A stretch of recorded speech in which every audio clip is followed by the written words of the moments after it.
சில பேரை இப்படி சொல்றது உண்டு, அடுத்தவங்களை அனுசரிச்சு நடந்துக்க தெரியல, அவன் என்ன சார் மனுஷன் அப்படிம்பாங்க. சக மனிதர்களோட எப்படி பழகிறது அப்படின்னு தெரியாததுனாலேயே பல பேர் இன்னைக்கு சங்கடப்பட்டு இருக்கிறாங்க. வசதி வாய்ப்பெல்லாம் சரியா இருக்கும், ஆனா வாழ்க்கை சரியா இருக்காது. இன்னொருத்தர்கிட்ட எப்படி பேசுறது பழகிறதுங்கிறது தெரியாததுனாலதான் இந்த அவஸ்தை. சரி, இந்த அவஸ்தை இல்லாம வாழறது எப்படி? இதுக்கு அனுபவசாலிகள் சில வழிமுறைகளை சொல்றாங்க. அதெல்லாம் என்னென்னங்கிறத இப்ப தெரிஞ்சுக்குவோம். முதல்ல நம்ம நாக்கு நம்ம கண்ட்ரோல்ல இருக்கணும். வார்த்தைகளை கொட்டி விட்டு அதுக்கப்புறம் அள்ள முடியாம கடந்து கஷ்டப்படக்கூடாது. எப்படி பேசுறோங்கிறதும் முக்கியம், பேசுறப்ப எப்படி முகத்தை வச்சிருக்கிறோங்கிறதும் முக்கியம். அன்பா பேசினாலும் நல்லா இருக்கும். அப்படி பேசுறப்ப ஆதரவா அவர் தோள் மேல ஒரு கையை போட்டுக்கிட்டு பேசினா இன்னமும் நல்லா இருக்கும். ரெண்டாவது விஷயம், இன்னொருத்தர்கிட்ட பேசுறப்ப வாக்குறுதிகளை அள்ளி வீசக்கூடாது. கொடுக்கற வாக்குறுதி குறைச்சலா இருக்கணும். அப்படி கொடுத்த வாக்குறுதியை கண்டிப்பா நிறைவேற்றணும். நாம ஒருத்தரை பாராட்டுறோம் அல்லது அவரை பத்தி அபிப்பிராயம் சொல்றோம்னா அது ஆக்கப்பூர்வமா இருக்கணும். நம்ம பாராட்டு அல்லது விமர்சனம் அடுத்தவருடைய முன்னேற்றத்துக்கு உதவுறது மாதிரி இருக்கணும். நாம சொல்றதை கேட்டுட்டு அவன் தலையில கையை வச்சுட்டு உட்காந்துடக்கூடாது. எப்பவும் உற்சாகமா இருக்கணும், முகம் அலர்ச்சியா இருக்கணும். மனுஷன் இருந்தா வருத்தம், கவலை, ஏமாற்றம் எல்லாம் இருக்கதான் செய்யும். அதெல்லாம் மனசுல இருக்கட்டும். அந்த வருத்தமும் கவலையும் ஏமாற்றமும் சேர்ந்துகிட்டு நம்ம முகத்துல இருக்கிற மலர்ச்சியை மூடி மறைக்கிறதுக்கு நாம இடம் கொடுத்துடக்கூடாது. எந்த விஷயத்த பத்தி யாருகிட்ட பேசினாலும் வெளிப்படையா பேசணும், திறந்த மனசோட பேசணும். மூடி மறைச்சி முன்னு மூங்கிக்கிட்டு இருக்கக்கூடாது. இன்னொருத்தர்கிட்ட பேசுறப்போ விவாதம் பண்ணுங்க, அது தப்பு இல்லை. ஆனா வாதாடிக்கிட்டு இருக்கக்கூடாது. அதாவது என்ன சொல்றாங்கன்னா, டிஸ்கஸ் பண்ணலாம், ஆர்கியூ பண்ணக்கூடாதான். நம்ம கிட்ட இருக்கிற நல்ல குணங்களை நாம எடுத்து சொல்லிட்டு இருக்கக்கூடாது. அந்த நல்ல குணங்களே நம்மளை பத்தி எடுத்து சொல்லணும், அது மாதிரி நடந்துக்கணும். அதே மாதிரி அடுத்தவங்க கிட்ட உள்ள கெட்ட குணங்களை பத்தி அவசியம் இல்லாம நாம பேச வேண்டியதில்லை. உங்களை பத்தி யாராவது தப்பா பேசுறாங்களா, அப்படி அவங்க பேசுறதுல உண்மை இல்லையா அப்படின்னா அதை நீங்க பொருட்படுத்த வேண்டியதில்லை, விட்டுடலாம். அது தானா போயிடும். ஒரு 4-5 பேரோட பேசிட்டு இருந்தீங்கன்னா எல்லாருக்கும் முக்கியத்துவம் கொடுங்க, யாரையும் அலட்சியப்படுத்தாதீங்க. தமாஷா பேசலாம், ஆனா உங்க தமாஷ் அடுத்தவங்களை கேலி பண்றதா இருக்கக்கூடாது. நமக்கு கிடைக்க வேண்டியது கிடைக்கலையே அப்படிங்கிற தவிப்பு நம்ம கிட்ட இருக்கக்கூடாது, அது தேவையில்லை. உங்க செயல்பாடுகள் தெளிவா இருக்கட்டும், பாராட்டு தானா உங்களை தேடிட்டு வரும். இன்னொரு மனுஷனுடைய மனசுல கௌரவமான ஒரு இடத்த பிடிக்கணும்னா நாம இந்த குணத்தை எல்லாம் நம்ம கிட்ட வளர்த்துக்கணும். இதெல்லாம் அனுபவசாலிகள் சொல்லி இருக்கிற குறிப்புகள். இந்த குறிப்புகளை சரியா புரிஞ்சுக்கணும், அது முக்கியம். தப்பா புரிஞ்சுக்கிட்டா என்ன ஆகும் தெரியுமா? இத கேளுங்க. ஒருத்தர் வந்தார், சார் அடுத்தவங்க தோள் மேல கைய போட்டுக்கிட்டு அன்பா பேசணும்னு சொன்னீங்க, அப்படிதான் பேசினேன். அவரு முதுக கூட தட்டி கொடுத்தேன், என் வேலை போயிடுது சார், வீட்டுக்கு அனுப்பிச்சுட்டாங்க அப்படின்னார். யாருகிட்ட அப்படி பேசுனீங்கன்னு கேட்டோம். என் முதலாளி கிட்ட சார் அப்படிங்கிறார் ரொம்ப சோகமா. 1816 வருஷம் செப்டம்பர் மாசம் 11ஆம் தேதி பிரான்ஸ் தேசத்துல உள்ள ஒரு மருத்துவமனை. அங்க ஒரு இளம் டாக்டர் கொஞ்ச நாளைக்கு முன்னாடி தான் அந்த ஆஸ்பத்திரியில புதுசா வேலைக்கு சேர்ந்திருக்கிறார். அவரு பேரு ரெனே லெனக். அவரு அன்னைக்கு காலையில அந்த மருத்துவமனையில அப்படியே ரவுண்ட்ஸ் வந்துகிட்டு இருக்கிறார்.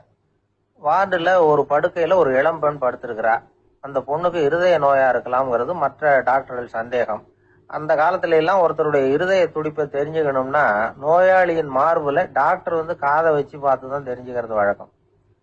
ஆனா இந்த பெண்ணும் இளம் பெண், அந்த டாக்டரும் புதுசா சேர்ந்திருக்கிறவர். அதனால பரிசோதனை பண்ண தயங்கினார். கொஞ்ச நேரம் யோசனை பண்ணார். திடீர்னு ஒரு ஞாபகம் வந்தது அவருக்கு.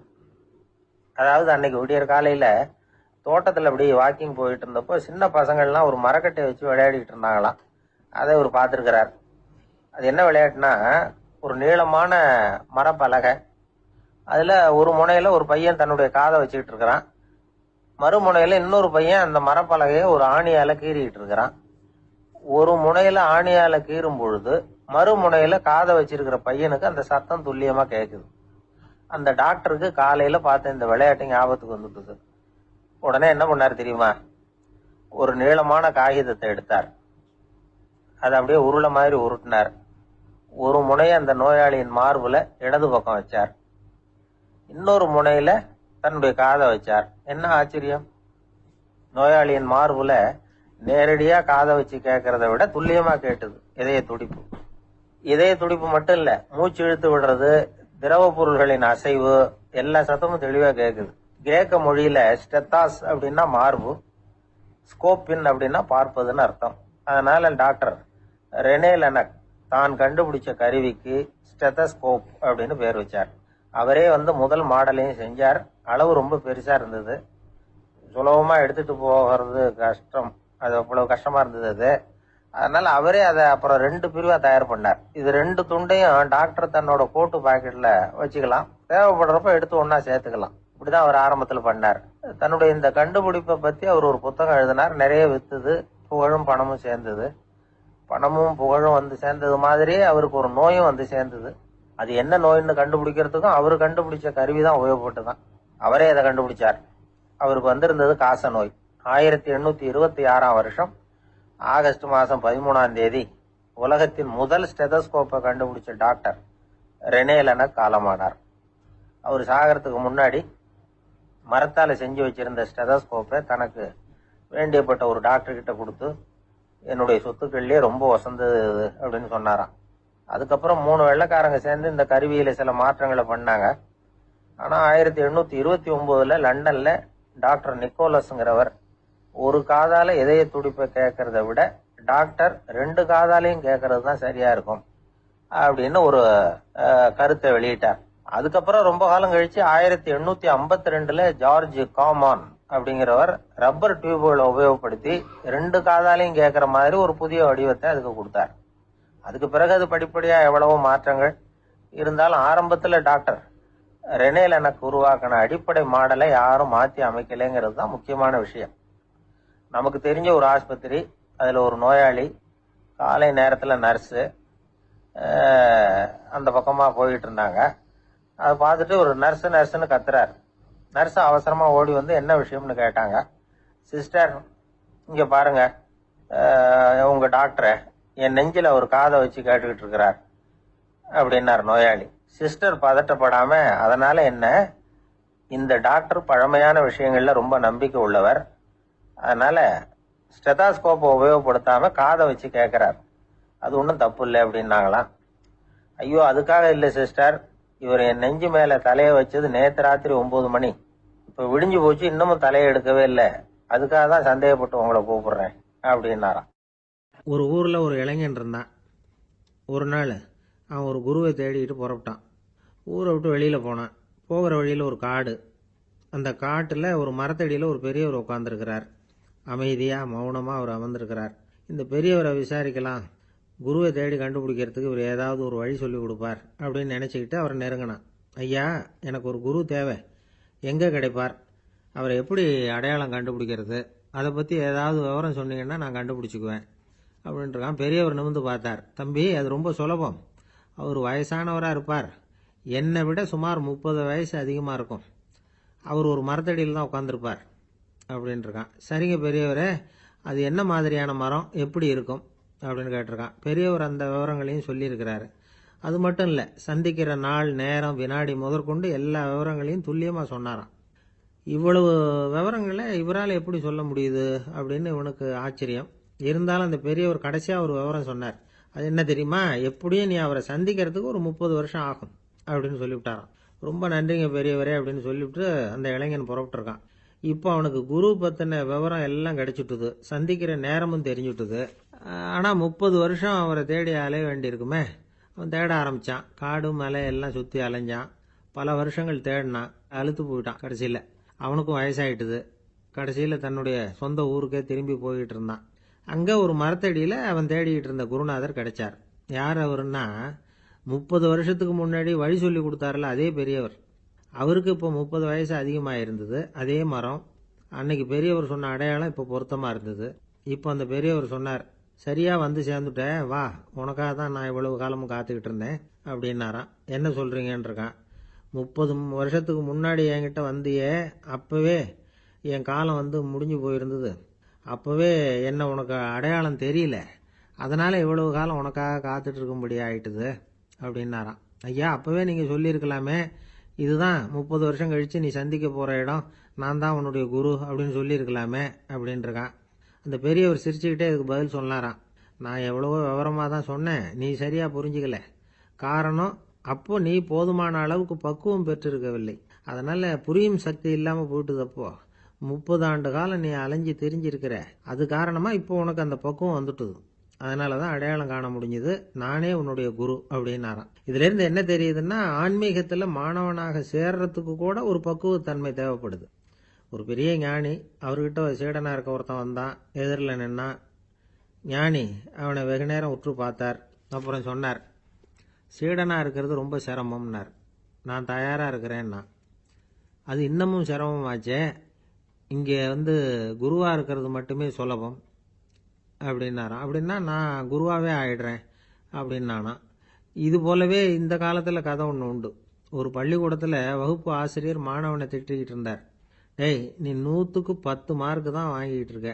இவ்வளவு மோசமா நீ படிச்சா கடைசியில மாடு மேய்க்கிறது கூட லாய்க்கு இல்லாதவனா ஆயிடுவ. அதுக்கப்புறம் என்ன செய்ய போற அப்படின்னாராம். பையன் தலையை சொரிஞ்சுக்கிட்டே சொன்னானா, சார் அப்படின்னா ஒன்று செய்யறேன் அப்படின்னானா. இவர் கேட்டிருக்கார், என்ன செய்ய போறேன்னு.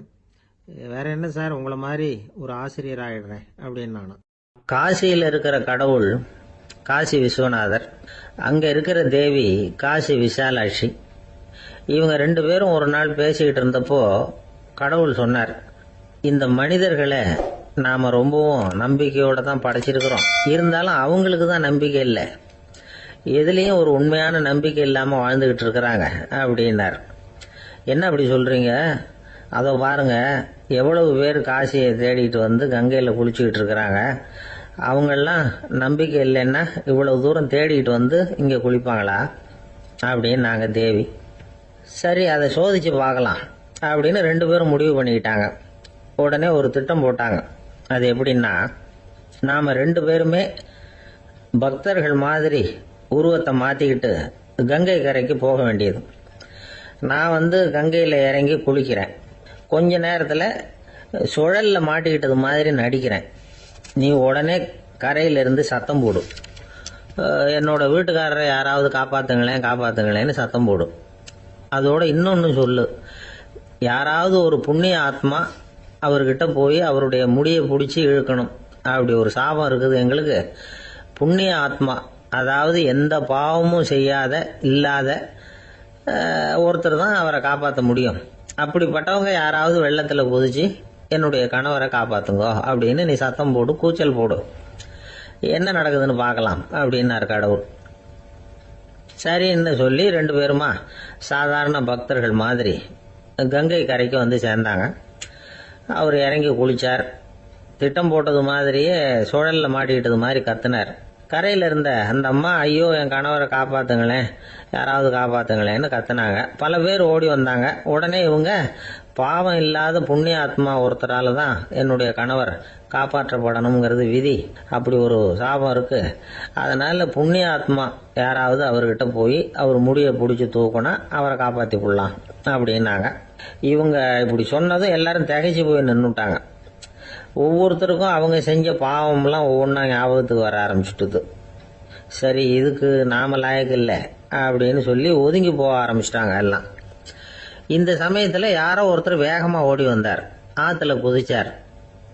அவர்கிட்ட போனார், முடியை பிடிச்சார், தூக்கினார், அவரை காப்பாற்றி கரைக்கு கொண்டுட்டு வந்துட்டார். அப்படி காப்பாற்றின அந்த ஆளை இவங்க 2 பேரும் தனியாக கூப்பிட்டுக்கிட்டு ஒரு மண்டபத்துக்கு வந்துட்டாங்க. விசாரிக்கிறாங்க. நீ யாருப்பா அப்படின்னு கேட்குறாங்க. ஏதும் தெரியாத மாதிரி. நான் இந்த ஊர் அன்ன சத்திரத்தில் வேலை செய்கிற ஒரு சமையல்காரன் அப்படிங்கிறார். நீ கங்கையில் குளிக்கிறது உண்டான்னு கேட்டிருக்காங்க.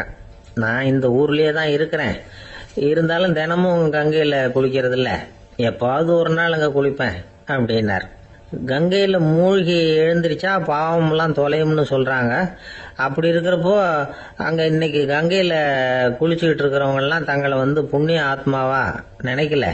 கங்கையில் குளிக்காத நீ உன்னை புண்ணிய ஆத்மாவா நினைச்சு என்னை காப்பாற்ற வந்திருக்கிற, அது எப்படி அப்படின்னு கேட்டார். அதுக்கு அந்த ஆளு சொல்றான், கங்கையில் குதிச்சதுக்கு அப்புறம் தானே உங்களை காப்பாற்ற போறோம். அப்படி குதிக்கும் பொழுது என்னுடைய பாவம்லாம் போயிருக்கும்ல, நான் புண்ணிய ஆத்மாவா ஆயிருப்பேனே, அதனாலதான் துணிஞ்சு உங்களை காப்பாத்தினேன் அப்படின்னா. கடவுளும் தேவியும் அவனுக்கு காட்சி கொடுத்தாங்களாம். இப்படி ஒரு கதை உண்டு. அதாவது கங்கையில குளிச்சுக்கிட்டு இருக்கிறவங்களுக்கே தங்களுடைய பாவம் போகுங்கிற நம்பிக்கை பரிபூர்ணமா இல்லை, குளிக்காத ஒருத்தனுக்கு அந்த நம்பிக்கை இருந்தது. அதனால அவனால் கடவுளை பார்க்க முடிஞ்சது. கடவுளை நாமளும் பார்க்க முடியுமா முடியாதா அப்படிங்கிற குழப்பம்லாம் நமக்கு வேண்டியதில்லை. நம்பிக்கையோடு வாழணுங்கிற உண்மையை மட்டும் இந்த கதையிலேருந்து புரிஞ்சுக்கிட்டா போதும். ஏன்னா இந்த கதையை கேட்டுட்டு ஒரு நண்பன் குதர்க்கமாக ஒரு கேள்வி கேட்டான். ஏன் சார், கங்கையில் குளிச்சா பாவம் போயிடும்னு சொல்கிறீங்களே, நான் எனக்கு வேண்டாத ஒருத்தனை அழைச்சிட்டு போய் கங்கையிலேயே தள்ளி விட்டுட்டு அதுக்கப்புறம் அங்கேயே முழுக்க போட்டுட்டு நான் செஞ்ச பாவத்தை அதுலேயே கழுவி விட்டுட்டு மறுபடியும் உங்ககிட்ட வந்துடுறேன்னு வச்சுக்கோங்க, நீங்கள் என்னை புண்ணிய ஆத்மான்னு ஏற்றுக்குவீங்களா அப்படிங்கிறான். ஆள் கொஞ்சம் ஆசைந்தான், நம்மளே அங்கே அழைச்சிட்டு போனாலும் போயிடுவான். ஒரு மனுஷனுக்கு 3 விதத்தில் கர்வம் உண்டாகிறதுக்கு வாய்ப்பு உண்டு. பணம், பதவி, புகழ். பணம் அதிகமாக வந்தால் கர்வம் வரலாம், பதவி பெருசாக வந்துட்டுதுன்னா கர்வம் வரலாம், புகழ் அதிகமாக போனாலும் கர்வம் வரலாம். இந்த 3 வகையான கர்வத்துக்கும் இடம் கொடுக்காம இருக்கிறாங்க பாருங்க, அவங்க தான் சிறந்த மனிதர்கள். ஒரு பெரிய பொறுப்பில் இருக்கிறவங்களுக்கு கர்வம் வந்துடக்கூடாது. அப்படி வந்துட்டுதுன்னா அது எல்லாருக்கும் இடைஞ்சல். ஒரு ராஜா இருந்தார். அவர் ஒரு நாள் தன்னுடைய தலைநகரத்தை சுற்றி வந்துகிட்டு இருந்தார். ஒரு இடத்துல ஒரு அழகான நிலத்தை பார்த்தார். ஆஹா, இந்த இடத்துல நமக்குன்னு ஒரு மாளிகையை கட்டினா எவ்வளவு நல்லா இருக்கும் அப்படின்னு நினைச்சார். ராஜா நினைச்சா அது முடியாத காரியமா? சரி, இந்த நிலம் யாருக்கு சொந்தம்னு விசாரிங்க அப்படின்னார் பக்கத்தில் இருந்தவங்க கிட்ட. அவங்கெல்லாம் ஓடி போய் விசாரிச்சாங்க. அந்த இடம் ஒரு வயசான கிழவிக்கு சொந்தம், வயசான அம்மாவுக்கு சொந்தமா. அந்த அம்மா தான் அதில் ஒரு குடிசையை போட்டு குடியிருந்துட்டு இருக்கிறாங்க. சரி, அந்த நிலத்துக்கு ஒரு விலையை நிர்ணயம் பண்ணி அதை அந்த வயசான அம்மா கிட்ட கொடுத்துருங்க அப்படின்னு உத்தரவு போட்டார் ராஜா. ஆனால் அந்த அம்மா இது எங்கள் பூர்வீக இடம், இதை விற்க மாட்டேன் அப்படின்னு சொல்லிவிட்டுது. சரி, 2 பங்கு விலை கொடுக்குறோம்னு சொல்லி பாருங்க அப்படின்னாங்க. அப்படியே சொன்னாங்க அரண்மனை ஆட்கள். அதுக்கும் சம்மதிக்கலை அந்த அம்மா. இதை கேள்விப்பட்டதும் ராஜாவுக்கு கோபம் வந்துட்டுது. தன்னுடைய ஆளுங்களை கூப்பிட்டார். போய் அந்த குடிசையை பிரிச்சேறிங்க, காசெல்லாம் ஒன்றும் கொடுக்காதீங்க அப்படின்னு கத்தினார். அவ்வளோதான். அடுத்த நிமிஷம் அரண்மனை ஆசாமிகள் போனாங்க, குடிசையை பிரித்து எரிஞ்சாங்க. அந்த வயசான அம்மா இருக்கு, அதுவும் அந்த இடத்த விட்டு துரத்தி விட்டாங்க. அந்த இடத்துல ஒரு அரச மாளிகையை கட்டி முடிச்சுட்டாங்க. அந்த வயசான அம்மா பாவம், ராஜாவே இப்படி பண்ணால் யாருக்கிட்ட போய் முறையிட முடியும்? ஒரு ஞானி இருந்தார், அவர்கிட்ட போய் சொன்னாங்க. அவர் இவங்க சொன்னதை கேட்டு மனசில் வச்சுக்கிட்டார். ஒரு நாள் அந்த ராஜாவே இந்த ஞானியை கூப்பிட்டார். புதுசாக ஒரு மாளிகை கட்டியிருக்கிறேன், வந்து பாருங்கன்னு. சரின்னு சொல்லி இந்த பெரியவர் ஒரு நாள் இந்த மாளிகைக்கு போனார். சும்மா போகல, ஒரு கழுதையையும் ஓட்டிக்கிட்டு போனார். கொஞ்சம் சாக்குகள், வெத்து சாக்கு, அதையும் எடுத்து கழுதை முதுகில் போட்டு கழுதையை ஓட்டிக்கிட்டு போகிறார். ராஜா பார்த்தார். அவருக்கு இது ஆச்சரியமாக இருந்தது. என்ன இது, மாளிகைக்கு வந்துட்டு போங்கன்னு கூப்பிட்டா கழுதை சாக்கு இதெல்லாம் கொண்டு வராரு, ஒன்றும் புரியலையேன்னு நினைச்சார். எதுக்காக இதெல்லாம்னு கேட்டார். அரசருடைய தோட்டத்திலிருந்து கொஞ்சம் மண் எடுத்துகிட்டு போகிறதுக்கு ஆசைப்படுறேன், அதுக்கு நீங்கள் அனுமதி கொடுக்கணும் அப்படின்னாரு இவர். இது என்ன வேடிக்கையான கோரிக்கையாக இருக்குது அப்படின்னு நினைச்சார் ராஜா. இருந்தாலும் மண்ணு தானே கேட்குறாரு, எடுத்துகிட்டு போகட்டுமே அப்படின்னு நினைச்சார். சரின்னு அனுமதி கொடுத்தார். அந்த பெரியவர் தோட்டத்துக்கு போனார், மண்ணை வெட்டினார், சாக்கில் போட்டு நிரப்புனார். ராஜாவை கொஞ்சம் கிட்ட வாங்கன்னு கூப்பிட்டார். இந்த மண் மூட்டையை தூக்கி கழுதையோட முதுகில் வைக்கணும், கொஞ்சம் உதவி பண்ணுங்கன்னார். ஓ, பண்ணுறேனே அப்படின்னு சொல்லி ராஜா கிட்ட போனார். மூட்டையை தூக்கி பார்க்குறாரு, முடியல, திணறி போயிட்டார். இப்போ அந்த ஞானி பேசினாராம்.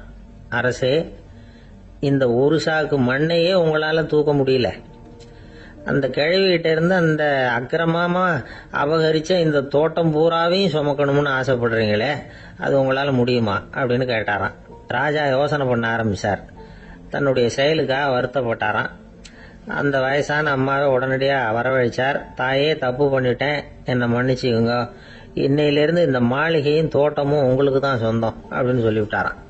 போகிறப்ப இந்த உலகத்திலேருந்து எண்ணத்தை எடுத்துகிட்டு போக போகிறோம், அதனால் ரொம்பவும் அலட்டிக்க வேண்டியதில்லை, கர்வப்பட வேண்டியதில்லை அப்படிங்கிறது ஒரு பெரிய உபதேசம். ஒரு பெரிய மனுஷன் சாக கிடந்தார், ரொம்பவும் அழுதாரு. ஏன் அழறீங்க அப்படின்னு கேட்டாங்க சுற்றி இருந்தவங்க. நான் சாகிறதுக்காக கவலைப்படலை, நான் நம்ம ஜனங்களுக்காக எவ்வளவோ காரியம்லாம் செஞ்சுக்கிட்டு வந்தேன். நான் செஞ்சுக்கிட்டு வந்த சேவையை இனிமேல் யார் செய்ய போகிறாங்க, அது யாரால முடியும், அதை நினச்சி தான் அழறேன் அப்படின்னாராம். ஒருத்தர் முன்னாடி வந்தார்.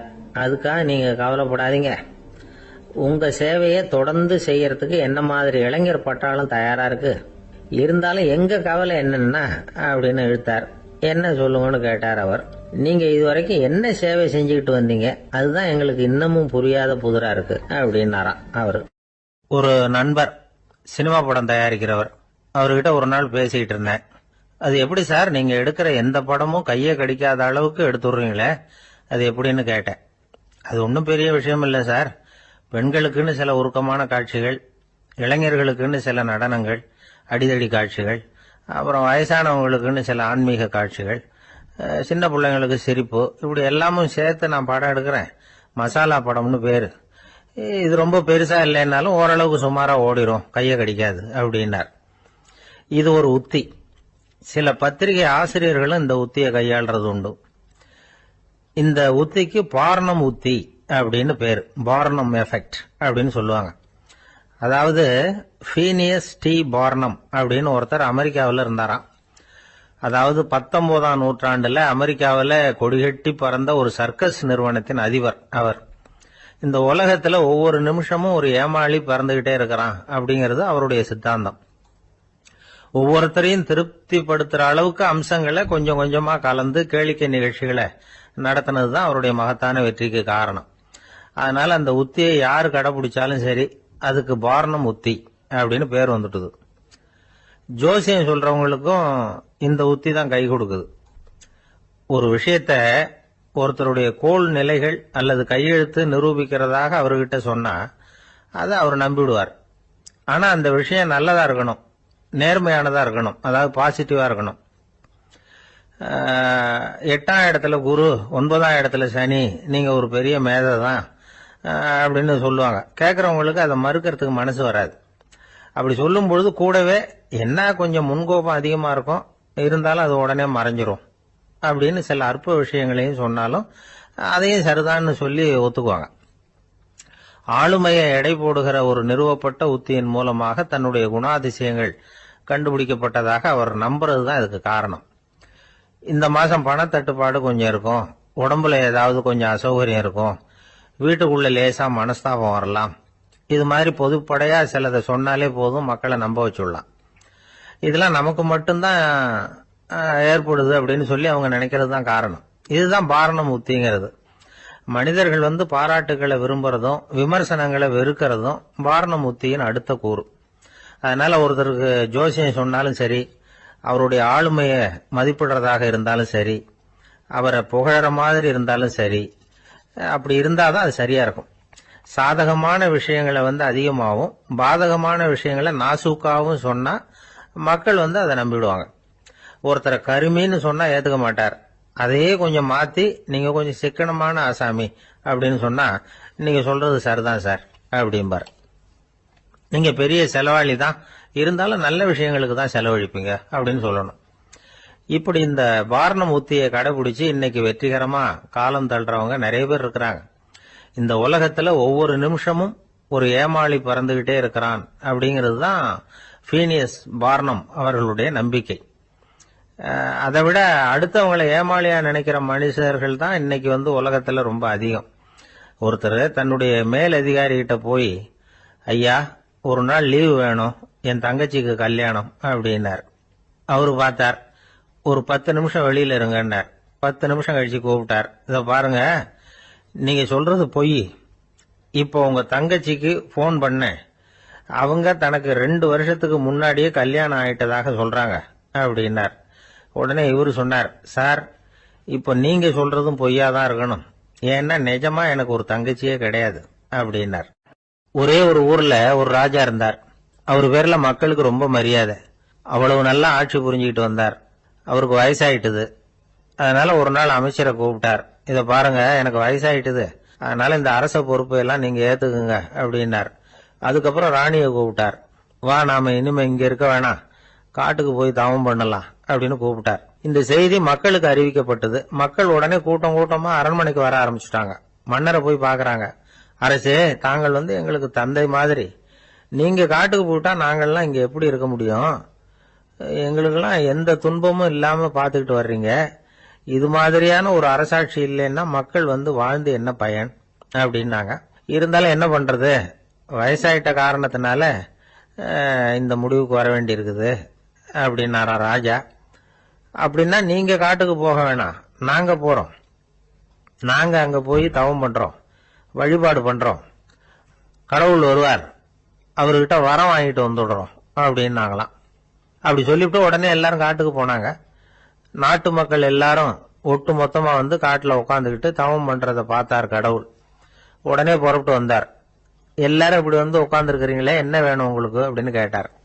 உடனே மக்கள் எல்லாரும் ஒரு குரல்ல சொன்னாங்க, சுவாமி, எங்கள் மன்னன் ரொம்ப நாளைக்கு நல்லபடியா இருக்கணும், அவர் வந்து மகிழ்ச்சியாகவும் உடல் நலத்தோடும் இருந்தாதான் நாங்க அமைதியா வாழ முடியும் அப்படின்னாங்க. சரி, அதுக்கு என்ன செய்யணும் அப்படின்னாரு ஆண்டவன். எங்க மன்னருக்கு இன்னும் ஒரு 100 வருஷம் ஆயுள கொடுங்க அப்படின்னாங்க. அவ்வளவுதானே, சரி அப்படியே ஆகட்டும் அப்படின்னு சொல்லிவிட்டு ஆண்டவன் போயிட்டார். மக்கள் மகிழ்ச்சியோட திரும்பி வந்தாங்க. மன்னா, கடவுள் வரம் கொடுத்துட்டார், நீங்க 100 வருஷம் வாழ போறீங்க அப்படின்னாங்க. இதை கேட்டதும் ராணி ராஜாவை வணங்கி நான் தவம் செய்ய போறேன் அப்படின்னு புறப்பட்டாங்க. உடனே மக்கள் என்ன நினைச்சாங்க தெரியுமா? ஐயோ, நாம ராஜாவுக்கு மட்டும்தானே நீண்ட ஆயுள் வேணும்னு வரம் வாங்கணும், ராணிக்கு வாங்கலையே, அதுதான் கோபத்துல புறப்பட்டாங்க போல இருக்கு அப்படின்னு நினைச்சு வருத்தப்பட்டாங்க. ஆனா ராணி நினைச்சது அது இல்ல. ராணி போய் தவம் பண்ணாங்க, கடவுள் காட்சி கொடுத்தார். இவங்க கேக்குறாங்க, சுவாமி, ராஜாவுக்கு மட்டும் 100 வருஷம் ஆயுள்னு வரம் கொடுத்துட்டீங்க, அப்படின்னா குடிமக்களும் 100 வருஷம் இருக்கணும். இப்படிப்பட்ட குடிமக்கள் இல்லைன்னா அப்படிப்பட்ட அரசன் இருந்து என்ன பிரயோஜனம் அப்படின்னாங்களாம். ஆண்டவன் பார்த்தார், சரி அவங்களும் 100 வருஷம் வாழ்வாங்க, அது மட்டும் இல்ல நீயும் 100 ஆண்டு காலம் வாழ வரமளிக்கிறேன் அப்படின்னு சொல்லிவிட்டு மறைஞ்சிட்டார். இதுல ஆண்டவன் வர்றதும் மறையறதும் முக்கியம் இல்ல. இதுல கவனிக்க வேண்டியது ஆள்கிறவனின் விசால மனம், குடிமக்களின் விசால மனம், ஆள்கிறவன் மனைவியினுடைய விசால மனம். இப்படி ஒரு நாடு இருந்துட்டுதுன்னா எப்படி இருக்கும் வாழ்க்கை நினைச்சு பாருங்க.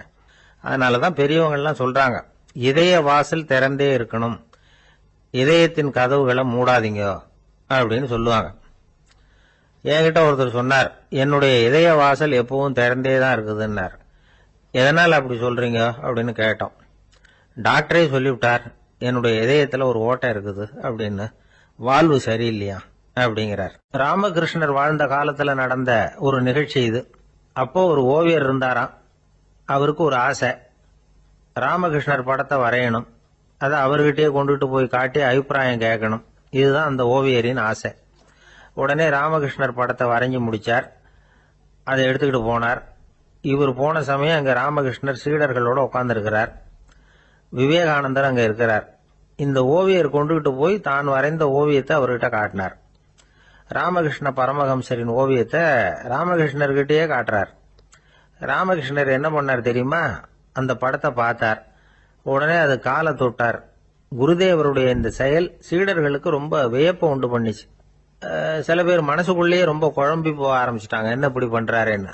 என்ன இது அவரோட படம், அவரே அவரோட படத்தின் காலை தொடுறார் அப்படின்னு யோசிச்சாங்க. சில பேர் ஒன்னும் புரியாம ஒருத்தர் பார்த்து சிரிச்சுக்கிட்டாங்க. அந்த இடத்துல சீடர்கள் மட்டும் இல்ல, சீடர் அல்லாத பல பேர் இருந்தாங்க.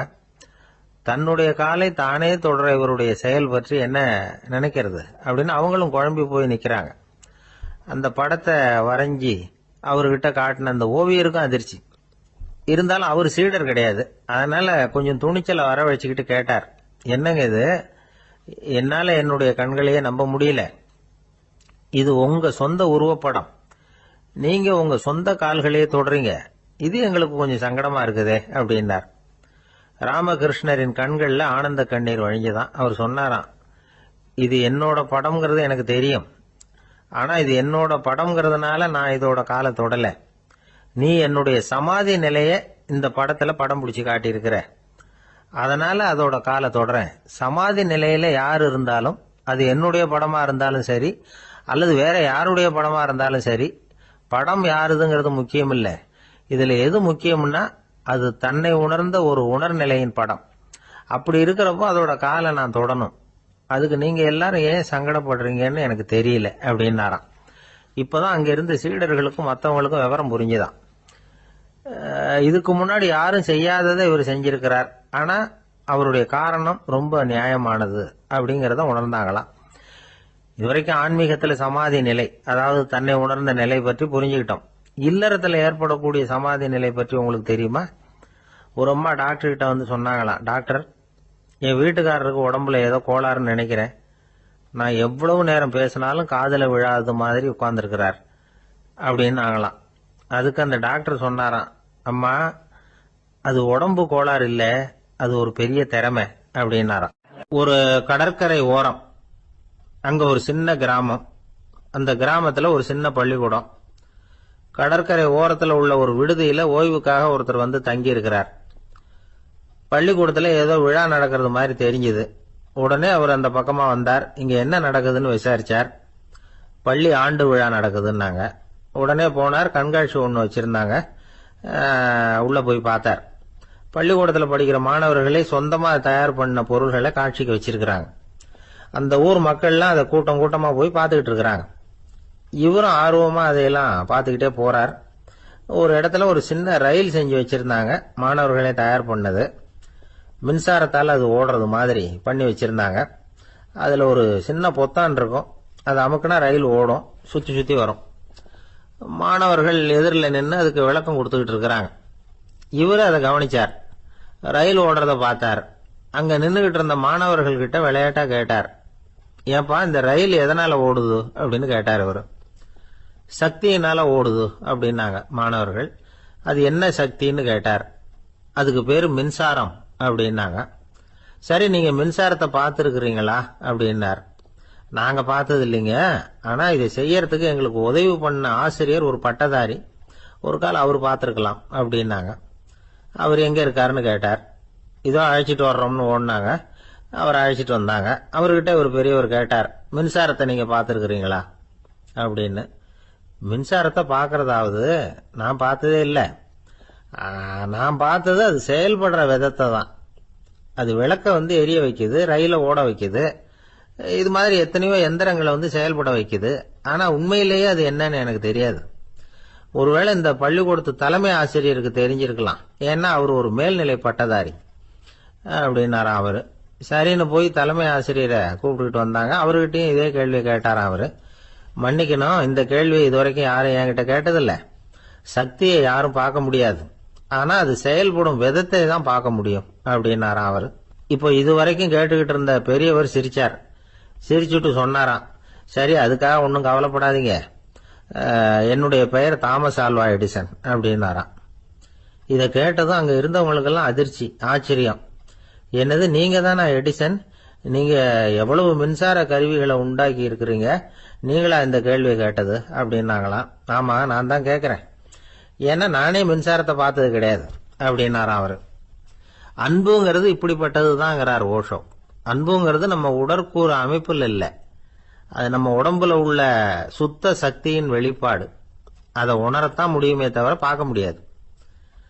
அன்பே உன்னை வந்து நான் என் இருதயத்தில் வச்சிருக்கிறேன் அப்படின்னு எல்லாம் சொல்லுவான். இதெல்லாம் சும்மா. இது வந்து டாக்டர்கள் சொல்ற இருதயம் கிடையாது. அது வந்து ரத்தத்தை தள்ளுகிற ஒரு கருவி, அவ்வளவுதான். ஞானிகள் சொல்லுகிற இதயம் வேற, அது கண்ணுக்கு புலப்படாத ஒரு சக்தி. என்னுடைய இதயம் ரொம்ப விசாலமானது சார் அப்படின்னார் ஒருத்தர். அப்படிங்களான்னு ரொம்ப மரியாதையா, ஆமாங்க, டாக்டர் அப்படிதான் சொல்றார், கொஞ்சம் வீங்கி போய் பெருசா இருக்குதான் அப்படின்னார். ஒரு அரசன், அவனுக்கு வயசாயிட்டுது. அதனாலேயே இந்த கவலை, பயம் எல்லாமும் அதிகமாயிட்டுது. மரண பயம், ராத்திரியில சரியா தூங்க முடியல, இப்படி ஆயிட்டுது நிலைமை. அந்த அரசன் ஏற்கனவே எப்படின்னா போர்க்களங்கள்ல எத்தனையோ பேரை ஓட ஓட விரட்டி இருக்கிறான். இருந்தாலும் இப்ப அந்த துணிச்சல்லாம் எங்கேயோ போயிட்டுது. பேசாம படுத்திருக்கிறான். அப்படியே படுத்தாலும் தான் தூக்கம் வர மாட்டேங்குது.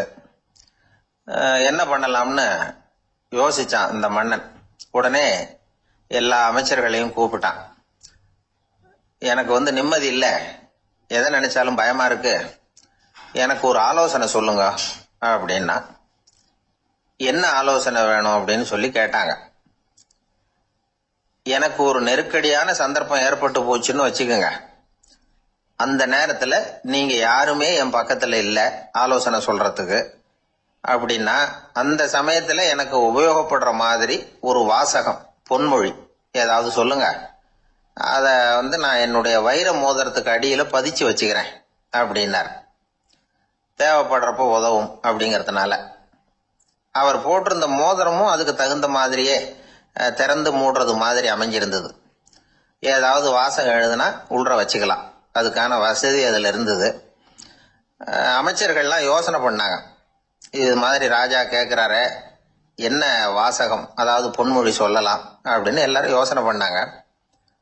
ஒருத்தருக்குமே சரியா தோணல, ஒரே குழப்பமா இருந்தது. ஏன்னா நெருக்கடியான சமயத்துல உபயோகப்படுறது மாதிரி ஒரு பொன்மொழி வேணும்னு சொல்லியிருக்கிறார். அப்படி இப்படி யோசிச்சு பார்த்தா ஒண்ணுமே தோணல. எல்லாரும் குழம்பிக்கிட்டு இருந்த நேரத்துல ஒரு பெரியவர் அந்த பக்கமா வந்தார். அவர் சொன்னார், நான் வேணும்னா அதுக்கு பொருத்தமா ஒரு வாக்கியம் சொல்றேன், ஆனா ஒரு நிபந்தனை. அதை யாரும் ரொம்ப ஆர்வம் காரணமா அவசரப்பட்டு படிச்சிடக்கூடாது. அதை ரகசியமா அந்த மோதிரத்துக்குள்ள எழுதி வச்சுக்கணும். எப்பவாவது இக்கட்ல மாட்டிக்கிற சமயத்துல மட்டும் வேற வழியே இல்லை அப்படிங்கிற நிலைமையில மட்டும்தான் அதை திறந்து பார்க்கணும். அப்படி நீங்க இருக்கிறதா இருந்தா நான் அதை சொல்றேன் அப்படின்னாரு அந்த பெரியவர். சரின்னு ஒத்துக்கிட்டாங்க எல்லாரும். அதே மாதிரி அவர் ஒரு வாக்கியத்தை சொன்னார். அவர் சொன்ன வாக்கியத்தை ரகசியமா மோதிரத்துக்குள்ள பதிச்சு மூடியாச்சு. ராஜா அதை விரல்ல மாட்டிக்கிட்டார். கொஞ்ச நாள் ஆச்சு. அந்த ராஜாவுக்கு ஒரு சோதனை வந்தது. என்ன சோதனைன்னா, அடுத்த நாட்டு மன்னன் படையெடுத்துக்கிட்டு வந்துட்டான். அவன் இவர்கிட்ட ஏற்கனவே தோத்து போனவன், ஒரு வெறியில வந்திருக்கிறான். தோற்று போனவன் மறுபடியும் சண்டைக்கு வந்தா எப்படி வருவானோ அப்படி வர்றான். ஒரு வெறியில வந்தா ஜெயிச்சுட்டான். என்னாச்சு இவரோட நிலைமைன்னா, நாட்டை இழந்துட்டார், எல்லாத்தையும் இழந்துட்டார். கடைசியா ஒரு அடிபட்ட குதிரையில ஏறி தப்பிச்சு போயிட்டார், வேற வழி இல்லைன்னு. பின்னாடி துரத்திக்கிட்டு வராங்க. இவர் ஒரு மலை உச்சிக்கு போயிட்டார், அதுக்கும் அப்பால போக முடியாது. ஏன்னா அந்த பக்கம் பயங்கர பள்ளம். உல்லாச பயணிகள் கண்டு கழிக்கிற இடம் அது. ஆனா இவருக்கு அது சாவு பயணத்தின் வாசல், திரும்பவும் முடியாது. அவ்வளவு குறுகிய பாதை அது, வேற வழியே இல்லை. இந்த நேரம் சூரிய ஒளி மோதிரத்துல பட்டு மின்னிச்சு. உடனே இவருக்கு ஞாபகம் வந்தது.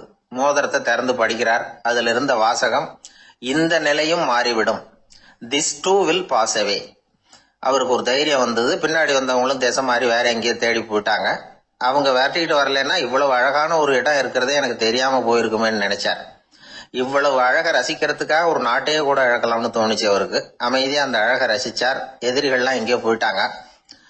மன்னர் நாடு திரும்பினார். மறுபடியும் படைகளை திரட்டினார். கொஞ்ச நாள்ல படை எடுத்துக்கிட்டு போனார். யாருகிட்ட தோத்து போனாரோ அவரையே வெற்றி கண்டு திரும்பி வர்றார். வரவேற்பு விழா பிரமாவப்படுது.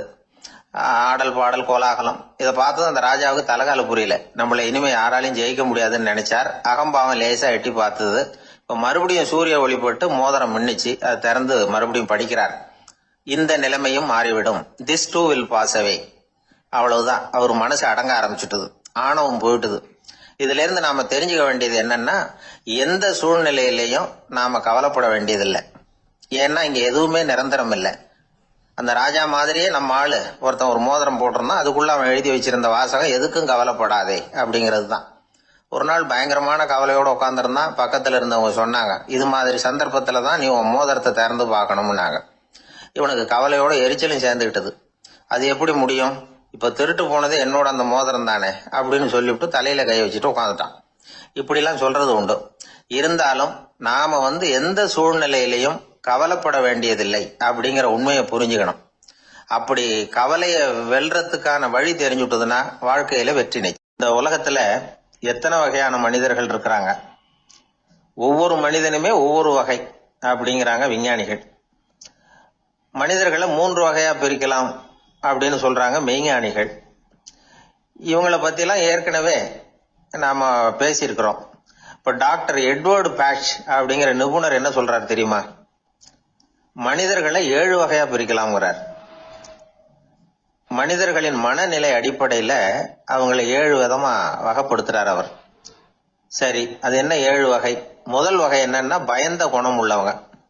சார் ரொம்ப பயந்த சுபாவம், வீட்டுல கூட வாயே திறக்க மாட்டார், சாப்பிட போறப்ப மட்டும்தான் கொஞ்சம் வாயை திறப்பார், அப்புறம் மூடிக்குவார் அப்படின்னு சில பேரை பத்தி நாம பேசிக்கிறது உண்டு. இவங்கெல்லாம் இந்த வகை, அதாவது பயந்த குணம் உள்ளவர்கள் அப்படிங்கிற முதல் வகை. சரி, ரெண்டாவது வகை என்னன்னா சஞ்சலப்படுகிறவர்கள். எதுக்கு எடுத்தாலும் கலக்கம், குழப்பம், இப்படியே காலம் தள்ளிட்டு இருப்பாங்க. பல பேர் பார்த்துருப்பீங்க. அவங்கெல்லாம் இந்த வகை. மூணாவது வகை என்னன்னா யதார்த்த உலகை மறந்து கற்பனை உலகத்திலேயே மிதக்கிறவங்க. இளைஞர்கள், கவிஞர்கள், இப்படி பல பேர் இருக்கிறாங்க. எப்ப பார்த்தாலும் கற்பனை உலகத்திலேயே மிதந்துகிட்டு இருப்பாங்க. கிட்டத்துல போய் என்னங்க ஒரு மாதிரியா இருக்கிறீங்க அப்படின்னு கேட்டு பாருங்க. அவங்களெல்லாம் ஏதோ ஒரு அற்ப புழுவை பாக்குறது மாதிரி அவங்கள பார்ப்பாங்க. அதுவும் அந்த வானத்து நிலாவை பாருங்கள், அது என்னை வா வான்னு கூப்பிடுது, எனக்கு சீக்கிரத்துல ஒரு நாள் சிறகுகள் முளைக்கும், சிறகடித்து வானத்துல பறந்து போவேன், அந்த செல்ல நிலாவை கொஞ்சிவிட்டு வருவேன், இப்படிலாம் பேசிட்டு இருப்பாங்க. கொஞ்சிறது அப்புறம் இருக்கட்டும், இப்ப கஞ்சிக்கு வழியே பாருப்பா அப்படின்னா அதை காதுல வாங்க மாட்டாங்க. நாம ஏதோ இந்த உலகத்தை அனுபவிக்க தெரியாதவர்கள் மாதிரி நம்மளை அவங்க கவனிப்பாங்க. இப்படி ஒரு ரகம். நாலாவது வகை மனிதர்கள் எப்படின்னா, இவங்க தனிமை உணர்வு மிக்கவர்கள். இவங்க மற்றவங்களோட இயல்பா நெருங்கி பழகிறது இல்ல, தான் உண்டு தன்னுடைய வேலை உண்டுன்னு இருந்துட்டு போறவங்க. அடுத்த வீட்டுல இருக்கிறவர் யார் அப்படின்னு கேட்டா கூட அடுத்த வீடுன்னு ஒண்ணு இருக்கா அப்படிங்கறது மாதிரி நம்ம முகத்தை பார்ப்பாங்க. அவங்க கிட்ட மேற்கொண்டு நாம என்னத்தை பேச முடியும்? இப்படி ஒரு வகை. ஐந்தாவது வகை மனிதர்கள் எப்படின்னா, இவங்க மத்தவங்க செல்வாக்குக்கு உட்பட மறுப்பவர்கள். அடுத்தவங்களோட செல்வாக்குக்கு இவங்க ஆட்படுறதில்ல. நான் யார் தெரியுமான்னு கேட்டா அதை தெரிஞ்சுட்டு எனக்கு என்ன ஆக போகுதும்பாங்க. இவங்கெல்லாம் அந்த ரகம். ஆறாவது வகை மனிதர்கள் எப்பவும் எதுலையும் பற்று இல்லாம இருக்கிறவங்க. இது ஒரு துறவு மனப்பான்மை. இயல்பாவே சில பேர் இப்படி உண்டு, அவங்களுக்கு எதுலயும் ஒரு ஈடுபாடு இருக்காது. அப்படிப்பட்டவங்க எல்லாம் ஆறாவது வகை. ஏழாவது வகை மனிதர்கள் மற்றவங்க கவலைய தன்னுடையதா ஆக்கிக்கிட்டு கவலைப்படுறவங்க. இவங்கெல்லாம் மகாத்மாக்கள்.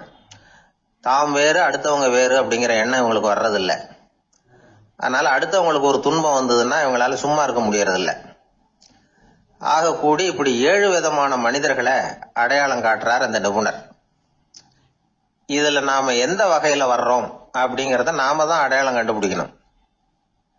எனக்கு தெரிஞ்ச ஒரு மனிதர் உண்டு. அவர் ஒரு வித்தியாசமான வகை. எதையும் நடைமுறை சாத்தியமா சிந்திக்கிறவர். எப்பவும் அடுத்தவங்களும் நல்லா இருக்கணும், நாமும் நல்லா இருக்கணும் அப்படின்னு ஆசைப்படுறவர். அவருக்கு ஒரு சமயம் திடீர்னு உடம்பு சுகம் இல்லாம போயிட்டுது. டாக்டர் கிட்ட போனார், பணம் கொடுத்தார், வைத்தியம் பார்த்துக்கிட்டார். அவர் எழுதி கொடுத்த மருந்து சீட்டை வாங்கினார். ஒரு மருந்து கடைக்கு போனார், பணம் கொடுத்தார், மருந்து வாங்கினார். அதை எடுத்துட்டு வீட்டுக்கு வந்தார். அதுக்கப்புறம் அந்த மருந்து அவர் சாப்பிடணும்ல, சாப்பிடவே இல்லை, அப்படியே சும்மா வச்சுட்டார். அவரை பார்த்து கேட்டேன், ஏன் சார் இப்படி பண்றீங்க? வீண் செலவு தானே இது, நீங்க ஏன் டாக்டர் கிட்ட போய் பணம் செலவு பண்ணுனீங்கன்னு கேட்டேன். அவர் சொன்னாரு, டாக்டர் வாழணும் இல்லையா, அதனாலதான் அப்படின்னார். சரி, அப்புறம் ஏன் மருந்து வாங்கினீங்க அப்படின்னு கேட்டேன். மருந்து கடைக்காரர் வாழணும் இல்லையா, அதனாலதான் அப்படின்னார். சரி, அப்புறம் ஏன் வாங்கின மருந்து சாப்பிடாம வச்சுட்டீங்க அப்படின்னதுக்கு, நான் வாழணும் இல்லையா, அதனாலதான் அப்படின்னார். இவர் வாழ்க்கையை புரிஞ்சுக்கிட்டவர். இப்படி வாழ்க்கையை புரிந்து கொண்டு வாழ தெரிஞ்சுக்கணும். எந்த வகை மனிதர் நாம் அப்படிங்கறத புரிஞ்சுக்கிட்டு வாழ்ந்தோம்னா வாழ்க்கையில வெற்றி நிச்சயம். குடும்பத்துல ஒருத்தர் அனுசரிப்பு தன்மைங்கிறது ரொம்ப அவசியம். கணவன் மனைவின்னா அனுசரிச்சு போகணும்னு சொல்லுவாங்க. அதாவது ஒரு கணவன், அதுக்காக தான் அந்த காலத்துல எல்லாம் ஒரு வீட்டுக்கு மாப்பிள்ளை தேடுறதுங்கிறது ஒரு பெரிய குடும்பத்தை நிர்வகிக்கிற அளவுக்கு ஒரு கணவனா வரக்கூடிய எப்படி இருக்கணும் அப்படின்னா, அந்த காலத்துல புலி வேட்டைக்கு போகணும். ஒரு பொண்ணுக்கு மாப்பிள்ளை தேடுறதுன்னா நம்ம தமிழ் பழக்கம் என்னன்னா, காட்டுக்கு போய் ஒரு புலியை வேட்டையாடிட்டு வரணும். அந்த புலி பல்லு அல்லது நகத்தை கொண்டுட்டு வரணும் அந்த இளைஞன். அதை வீட்டில் கொடுப்பான். அதை தான் கட்டி அதை இதாக கட்டுவாங்க, மாலையா போடுவாங்க, தாலியாக கட்டுவாங்க. அதாவது வீரம் இருக்கா பையனுக்குன்னு பார்ப்பாங்க. ஒரு பொண்ணு வேணும்னா நீ முதல்ல வீட்டுக்கு பொண்ணு கேட்க போகக்கூடாது, காட்டுக்கு போகணும், போய் புலியை கொண்டு வா, அதுக்கப்புறம் தான் உனக்கு பொண்ணு அப்படின்னு சொல்லுவாங்க. இப்போலாம் ஏன் போறது இல்லைன்னா, இப்போலாம் ஒருத்தனை காட்டுக்கு போய் புலிப்பல் கொண்டு வரனா புலி தான் மாப்பிள்ளையா வரும். அதனாலதான் இப்போ போறது இல்லை யாரும் காட்டுக்கு. அப்போ பெண்களும் ரொம்ப வீரமா இருந்தாங்க. பெண்கள் மூலம் அந்த காலத்துல எப்படின்னா, முறத்தாலேயே புலியை துரத்துவாங்களாம். நம்ம பழைய பாட்டுல எல்லாம் பார்த்திருப்பீங்க, முறத்தால புலியை விரட்டினாங்கன்னு வரும் பழைய பாட்டு. ஒரு அந்த அளவுக்கு பெண்களுக்கு வீரம். இப்போ கல்யாணம் ஆகி இந்த காலத்துல ஒரு கணவனை விரட்டிட்டு வந்தாங்களாம் முறத்தை எடுத்துக்கிட்டு. ஒரு மனைவி, அவன் பயந்துட்டு வெளில ஓடி வரான், பின்னாடி முறத்தை எடுத்துட்டு அந்த அம்மா ஓடி வருது. இவனை தனியா பிடிச்சி கொண்டு போய், என்னப்பா இந்த மனைவிட்டு இப்படி பயந்து ஓடி வரிய, முறத்தால துரத்துறா இப்படி வரிய அப்படின்னா, அவன் அப்படியே தடுமாறிக்கிட்டு, அதெல்லாம் ஒண்ணும் இல்லை, அவன் என்ன புலியா நினைக்கிறா, அப்படின்னு ஒரு பெருமையாக சொல்லிட்டானா. அந்த காலத்தில் புலியை தான் முறத்தால் விரட்டினாங்க, இப்போ புருஷனை விரட்டுறாங்க அப்படின்னு சொல்லி. அப்படி அந்த காலத்தில் கணவனுக்கு ஒரு குடும்பத்தை நிர்வகிக்கிற திறமை இருக்கா, உடல் வலிமை தான் முக்கியம். இப்போ கூட மதுரை பக்கத்தில் ஐயாவுக்கு தெரியும், அந்த இளவட்டக்கல்லுன்னு ஒரு ஊருக்கு ஊர் எல்லையில் கிடக்கும். ஊர் எல்லையில் ஒரு பெரிய கல் கிடக்கும். அந்த ஊருக்கு பொண்ணு கேட்க போகிறவங்க அந்த கல்லை தலைக்கு மேலே தூக்கி காட்டணும். அப்படியே தூக்கி தலைக்கு மேலே வசதி கீழே போடணும். அந்த வலு இருந்தால் தான் நீங்கள் அந்த ஊருக்குள்ளேயே போகலாம், பொண்ணு கேட்கறதுக்கு போகலாம். இல்லைன்னா நீ திரும்பி போக வேண்டியதான். அந்த வலிமை இருக்கா மாப்பிள்ளைன்னு பார்க்குறாங்க. இளவட்டக்கல்லுன்னு பேர். அப்போ என்ன பண்ணாங்கன்னா, ஒரு 1000 வருஷத்துக்கு முன்னாடி அந்த கல்லை தலைக்கு மேலே தூக்கி கீழே போடுவாங்களாம். ஒரு 500 வருஷத்துக்கு முன்னாடி அப்படி கொஞ்சம் தூரம் இடுப்பு அளவுக்கு தூக்கி கீழே போட்டுக்கிட்டு இருந்திருக்கிறாங்க. அதுக்கப்புறம் ஒரு 100 வருஷத்துக்கு முன்னாடியெல்லாம் அப்படி முழங்கால் அளவுக்கு அப்படி தூக்கி போட்டால் போகிறோம்னு வச்சுருந்தாங்களாம். இப்போ நான் அந்த ஊருக்கு என் கூட பழனிசாமின்னு ஒருத்தர் இருக்கார். அவர் போய், உனக்கு எப்படிப்பா இந்த ஊரில் கல்யாணம் ஆச்சு அப்படின்னா, இப்போலாம் நாங்கள் தொட்டு கும்பிட்டா போகிறோம், அதை அசைக்கிறது கூட இல்லை. அப்படி ஆகிட்டுது. ஒரு குடும்பத்தை கணவனாக வரப்போகிறவனுக்கான தகுதி அந்த காலத்தில் அப்படி இருந்துதான். அப்படி கணவன் தேர்ந்தெடுக்கிறது, குடும்ப தலைவனை தேர்ந்தெடுக்கிறது ஒரு பெரிய காரியம். ஒரு பெரிய செல்வந்தர் போட்டி வச்சாராம், ஒரு நீச்சல் குளம், அதில் யார் வேணாலும் குதிச்சு அந்த பக்கம் போய் கரையேறலாம். அந்த நீச்சல் குளத்தில் விஷப்பாம்புலாம் கிடக்கு. யார் துணிஞ்சி அந்த விஷப்பாம்பு இருக்கிற குளத்துல குதிச்சு அந்த பக்கம் போய் கரையேறானோ அவனுக்கு ஒரு 100 ஏக்கர் நிலம் கொடுப்பேன். அது வேண்டான்னா ஒரு 1000 ஆடு கொடுப்பேன். அதுவும் வேண்டான்னா என் பொண்ணை கொடுப்பேன் அப்படின்னு போட்டி வச்சார். அதான் மாப்பிள்ளையை தேர்ந்தெடுக்கிறதுக்கு அவர் ஒரு வழி, நீச்சல் குளத்தில் குதிச்சு கரையேறணும். இப்போ அந்த ஊரில் இருக்கிற இளைஞர்கள்லாம் பார்க்குறாங்க அந்த குளத்தில் குதிக்கணும்னு. ஆனால் குளத்தில் வெறும் விஷப்பாம்பெல்லாம் கிடக்கு. இது என்ன பண்ணுறதுன்னு பார்த்தா யாருமே குதிக்கிறதுக்கு தைரியம் வரல. திடீர்னு ஒருத்தன் துணிஞ்சு குதிச்சான். படபடன்னு அடிச்சுட்டு போய் அந்த பக்கம் கரையேறிட்டான். கரையேறின உடனே பரவாயில்லையே ஒரு ஆள் வந்துட்டான்னு சொல்லி அவனை அந்த இளைஞனை போய் பிடிச்சிட்டு வந்தாங்க. அந்த பெரியவர் கேட்டார், ஏப்பா இவ்வளவு பெரிய விஷப்பாம்பெல்லாம் கிடக்கிற நீச்சல் குளத்தில் நீ துணிஞ்சு குதிச்சு கரையேறி இருக்கிற, உனக்கு என்ன 1000 ஏக்கர் நிலம் கொடுத்துறவா, 100 ஏக்கர் நிலம் கொடுக்கவா சொல்கிறபடி அப்படின்னா, வேண்டாம் சார்ன்றான். ஓஹோ அப்படின்னா ஒரு 1000 ஆடு வேணுமா உனக்கு அப்படின்னா, அதுவும் வேண்டாம் சார். ஓ அப்படின்னா என் பொண்ணு வேணுமா அப்படின்னா, அதுவும் வேண்டாம் சாருங்கிறான். அப்புறம் எதுக்குடா குதிச்சுன்ட்டு, என்ன உனக்கு என்ன தான் வேணும் அப்படின்னு கேட்டிருக்காரு. என்னை எவன் பிடிச்சி தள்ளி விட்டவன்னு தெரியணும் அப்படின்றான். அதுக்காக அவன் பார்த்துருக்கான். அப்படி இருந்தால் தான் துணிச்சல் வரும் இந்த காலத்தில். எதுக்கு இவ்வளவு சங்கடம்லாம் வச்சாங்கன்னா, ஒரு குடும்பத்துக்கு தலைவராக வர வேண்டிய ஒரு ஆள், கணவனாக இருக்க வேண்டியவனுக்கு துணிச்சல் இருக்கா, தைரியம் இருக்கா அப்படிங்கிறது பார்க்கறதுக்காக இப்படிப்பட்ட தேர்வு முறைகள்லாம் வச்சுருந்தாங்க அந்த காலத்துலலாம். இப்போலாம் கல்யாணம் பண்ணுறது ஆளுக்கு நேரில் பார்க்காமலே கூட கல்யாணம் நடக்குது இன்டர்நெட்டில். இப்போ சர்டிஃபிகேட் கேட்குறாங்க, நோய் நொடி இல்லாமல் இருக்காரா பாரு. காட்டுக்கெல்லாம் போக வேண்டாம், நேராக ஆஸ்பத்திரிக்கு போய் ஒரு சர்டிஃபிகேட் வாங்கிட்டு வா, உனக்கு ஒன்றும் வியாதி இல்லைன்னு ப்ரூவ் பண்ணு, அதுக்கப்புறம் பார்த்துக்கலாம், மற்றதை பேசுவோம் அப்படின்னு சொல்லி அப்படி இருக்குது நிலைமை. அதனால் குடும்பத்தில் அந்த கணவனாக இருக்கிற வேண்டியவனுக்கு பொறுப்பு அதிகம். ஏன்னா எல்லாத்தையும் அனுசரித்து போக வேண்டியதாக வந்தான். ஒரு நண்பர் யாருக்கோ ஃபோன் பண்ணிட்டு இருந்தார். அவர் பேசி முடிச்சதும் நான் அவரை பார்த்து, இப்போ ஃபோன் பண்ணீங்களே அந்த ஃபோன் நம்பர் என்ன அப்படின்னு கேட்டேன். அவரு தலையை சொரிஞ்சுக்கிட்டார், ஞாபகம் வரலன்னார். சரி சார் அதை விடுங்க, உங்க மனைவி பேர் என்ன அப்படின்னு கேட்டேன். மாலதின்னார். என்ன சார் இது வேடிக்கை, கொஞ்ச நேரத்துக்கு முன்னாடி பேசின ஃபோன் நம்பர் மறந்து போச்சு, எப்போ கல்யாணம் பண்ணிக்கிட்ட மனைவி பேர் மறக்கல, அதான் கரெக்டா சொல்லிவிட்டீங்களே அப்படின்னு கேட்டேன். அவரு என்ன ஒரு மாதிரியா பார்த்தார். அவரு அப்படி என்ன பார்த்ததுல ஒன்றும் தப்பு இல்லை, ஏன்னா நாம எல்லாருமே அப்படித்தானே, ஒரு குறிப்பிட்ட காரியத்துக்காக தொலைபேசியில ஒருத்தட்ட பேசுறோம், அதுக்கப்புறம் அந்த எண் நமக்கு அனாவசியம், அதனால மறந்துடுறோம். இதுக்கு பேர் தான் தற்காலிக ஞாபகம். ஆனா மனைவி பேரை மறந்துட முடியுமா? முடியாது. அது அவசியமான ஒண்ணு. அடிக்கடி அந்த பேரை உபயோகப்படுத்துறோம், அதனாலேயே அது முக்கியங்கிறதுனாலேயும் அதை மறக்கிறது இல்லை. இதுக்கு பேரு நிரந்தர ஞாபகம். சரி, இந்த தற்காலிக ஞாபகம், நிரந்தர ஞாபகம், இது 2 ஞாபக அளவுகளையும் கட்டுப்படுத்துறது எது அப்படின்னா, மூளைக்குள்ள நடக்கிற மின்சார நடவடிக்கைகள் தான். தற்காலிக ஞாபகம் ஒரு மின்னல் மாதிரி தோன்றி மறையுது. நிரந்தர ஞாபகம் ஒரு படிவம் போல மூளையில படிஞ்சுடுது.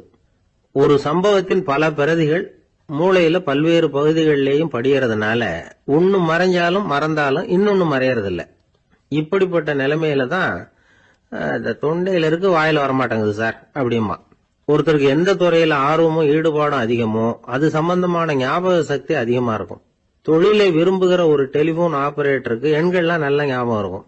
அது மாதிரி கவிஞர்களுக்கு வார்த்தைகள் நல்ல ஞாபகத்தில் இருக்கும். இது ஒரு பக்கம் இருந்தாலும் ஒரு மூளை எண்களை விட எழுத்துக்களை விட படங்களை ரொம்ப சுலபமா ஞாபகத்துல வச்சுக்குது. புரிஞ்சுக்கிற தன்மை, அனுபவம், புத்தி கூர்மை இது கூடி குறையறத பொறுத்து ஞாபக சக்தியும் ஏறும் இறங்கும். இப்ப உதாரணத்துக்கு ஒரு பையனுக்கு படிச்சது எதுவும் ஞாபகத்துல இல்லைன்னா அவன் அதை சரியா புரிஞ்சுக்கலன்னு அர்த்தம். இந்த மறதிங்கிறது எந்த சமயத்துல ஒரு பிரச்சனை ஆகுது தெரியுமா?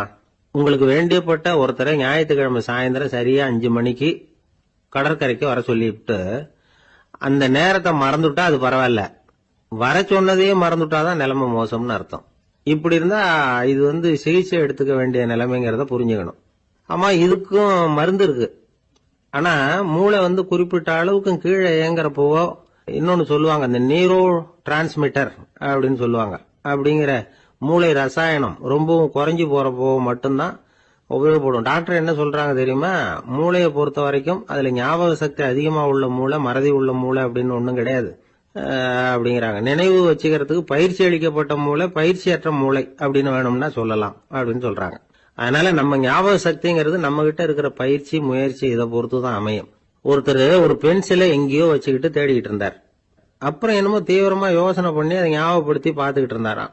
எதிரில் உட்கார்ந்து இருந்தவர் சொன்னார், பென்சிலை தானே தேடிட்டு இருக்கீங்க, அது உங்க வலது காதுல இருக்குது சார் அப்படின்னாராம் அவரு.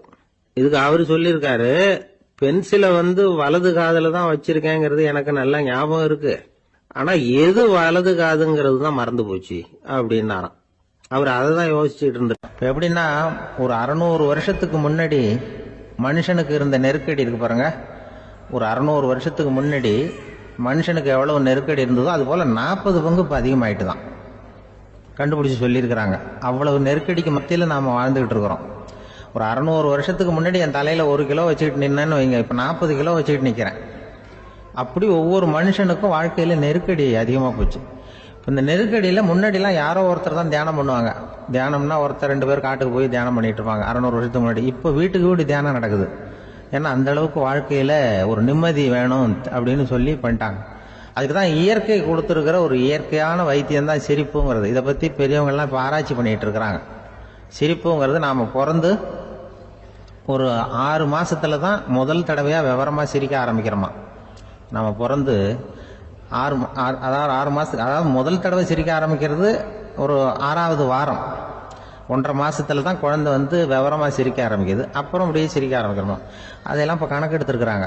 ஒரு குழந்தை ஒரு நாளைக்கு 200 தடவை சிரிக்குதான் ஒரு குழந்தை. பெரியவங்கெல்லாம் 15 தடவை சிரிக்கிறாங்களாம். 200 தடவை சிரிச்சுக்கிட்டு இருந்த நாம அப்படியே குறைஞ்சி 15 ஆயிட்டு. அதனால தான் இருதய நோயெல்லாம் வருது, ஹார்ட் அட்டாக்லாம் வருதுன்னு கண்டுபிடிச்சிருக்கிறாங்க. 200 சிரிப்புக்கு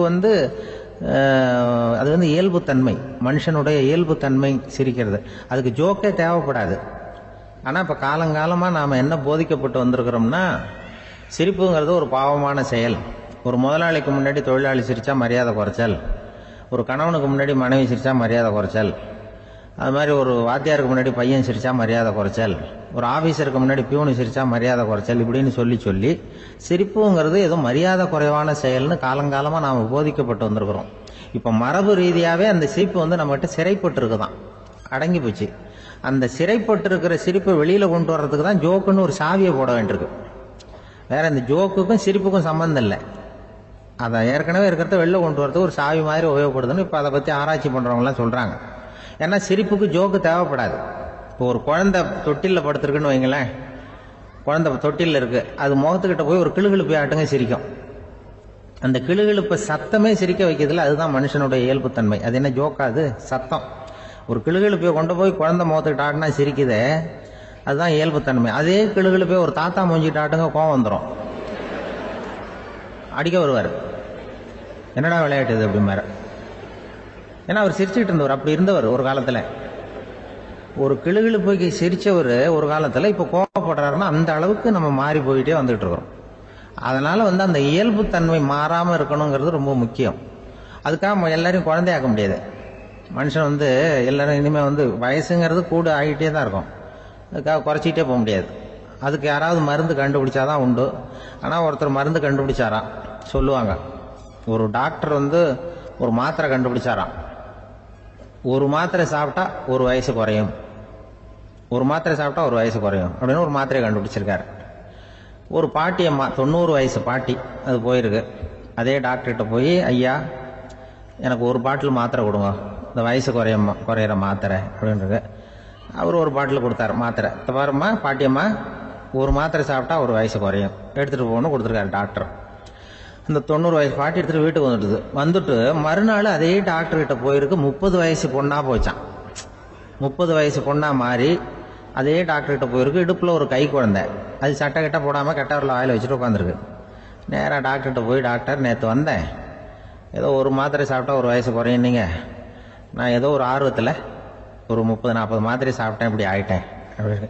இப்போ டாக்டர் சொல்லியிருக்காரு, இதுக்கு ஏமா வருத்தப்படுற, எல்லாரும் வந்து வயசு குறையணும்னு தான் நினைக்கிறாங்க, உனக்கு வயசு குறைஞ்சிட்டுது, நீ சந்தோஷப்படு, இதுக்கே மறுபடியும் என்னட்ட வந்திருக்கிற அப்படின்னாரான் டாக்டர். அப்போ அந்த அம்மா சொல்லிச்சேன், அதை என்னை பற்றி பரவாயில்ல டாக்டர், என் இடுப்பில் பாருங்க கை குழந்தை, இது சட்டை கிட்ட போடாமல் உட்காந்துருக்கு, கட்டவரில் வாயில் வச்சுட்டு உட்காந்துருக்கு, இது ரொம்ப ஆர்வத்தில் ஒரு 70 மாத்திரையை சாப்பிட்டு விட்டுது, இது என் வீட்டுக்காரரு.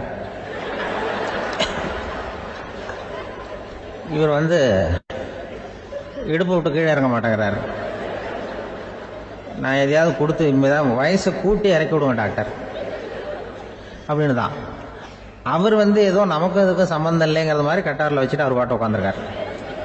ஏதோ நமக்கு இந்த உலகமே இல்லை, நமக்கு சம்மந்தம் இல்லைங்கிற மாதிரி உட்காந்துருக்காரு. இப்படியே நான் தூக்கிட்டு எங்கே அலையிறது அப்படின்னு தான். அதனால வந்து வயசை குறைக்கிறது இயற்கைக்கு விரோதமாக நாம பண்ண முடியாது. ஆனால் இந்த இயல்பு தன்மை மாறாமல் வச்சுக்கலாம். குழந்தை மாதிரி மாற முடியாதே தவிர அந்த குழந்தை தன்மையோடு வாழறதுக்கு கற்றுக்கணும்.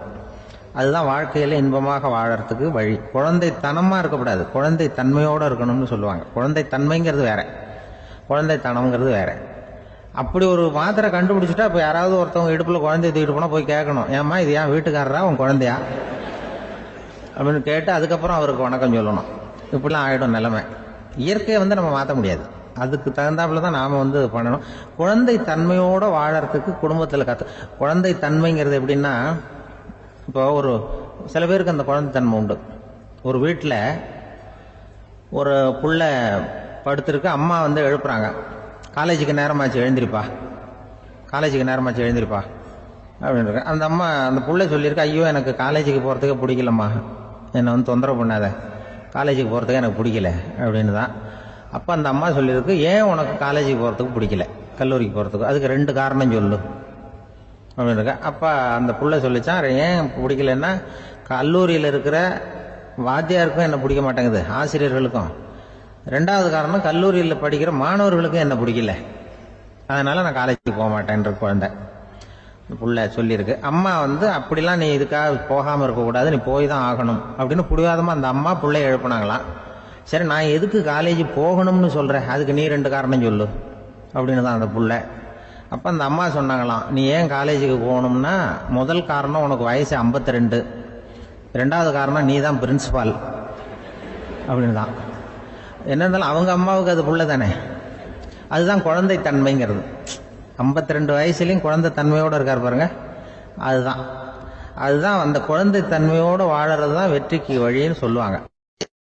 ஆபீஸ்ல வேலை பார்க்குற ஒருத்தர் வந்தார்.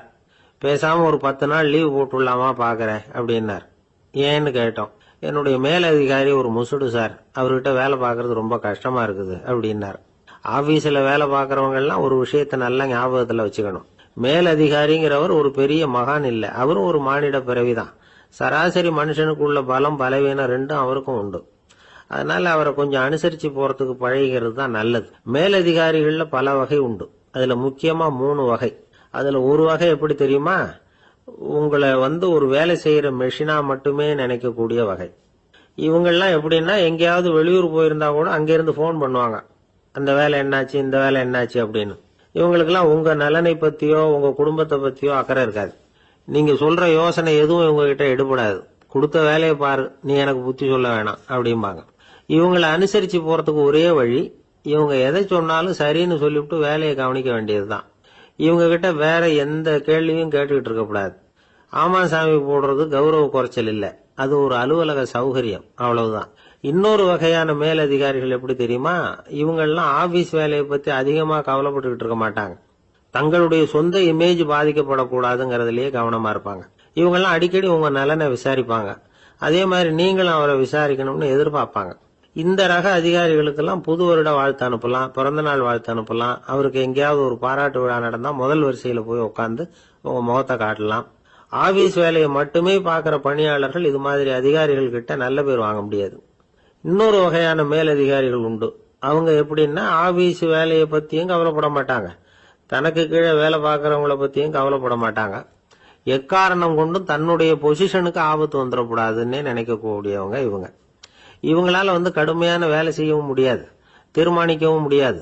எந்த முடிவையும் எடுக்காம அப்படியே தள்ளி போட்டுக்கிட்டே போடுவாங்க எல்லாத்தையும். இதனால என்ன ஆகும்னா, இவருக்கு கீழே வேலை பார்க்கிற உங்களுக்கு பொறுப்பு அதிகமாயிடும். இவங்க கிட்ட போய் பிரச்சனையை மட்டும் சொல்லி பிரயோஜனம் இல்லை, அதுக்கான முடிவுகளை நீங்களே சொல்லணும். அப்பதான் இது மாதிரி அதிகாரிகள் கிட்ட நல்ல பேர் வாங்கலாம். அட்லீஸ்ட் கெட்ட பேர் வாங்காமலாவது காலம் தள்ளலாம்.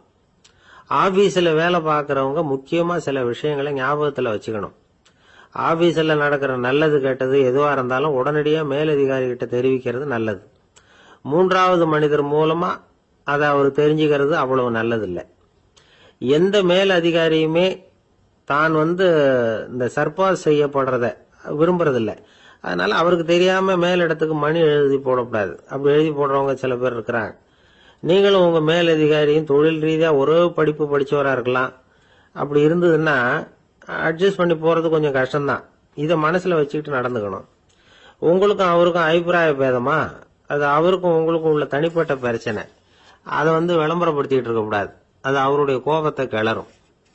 உங்க மேலதிகாரி உங்க கூட படிச்சவரா இருக்கலாம், அதுக்காக அவரை எல்லாருக்கும் முன்னாடி அடைய கிச்சாமி எப்படா இருக்க அப்படின்லாம் கேட்டுக்கிட்டு இருக்க கூடாது. பொதுவா யாரும் அதை விரும்புறதில்ல.